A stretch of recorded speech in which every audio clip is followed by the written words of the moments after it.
we've been looking at this for 20 years, from the back deck of the Ritz-Carlton and from the 18th green of the Oconee course, and this spectacular 10 miles of shoreline that, you know, what's the right thing? What's the right fit?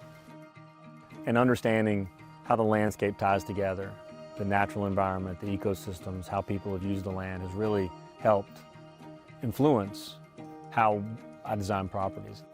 So as I explored the land, one of the things that I discovered is the property had been settled before.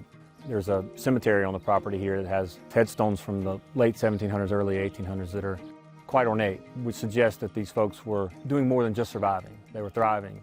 I remember the time that I walked past a standing chimney 20 feet in the air. It's probably been there 200 years.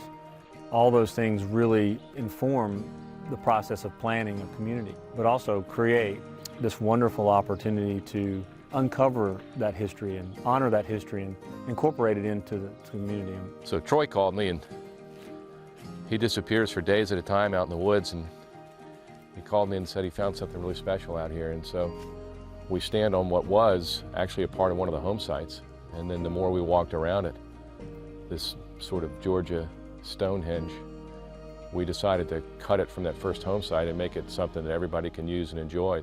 Walking through the Boulder Farm, you find people just falling silent for a little bit because it's so unusual and it's so awe-inspiring and mystical and magical. Same thing happens to you when you're on these home sites. So there are 86 home sites on 10 miles of shoreline sitting on 1,300 acres, so you can really get a sense of the scale of the living and the lifestyle that people will enjoy. The natural characteristics of property are really second to none.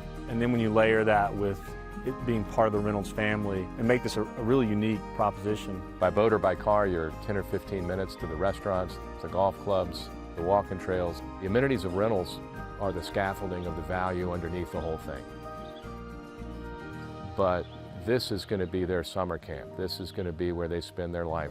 I could certainly envision myself on a larger piece of property on the lake, a home that really connects to the water. This is the kind of place you come to and you throw your keys away.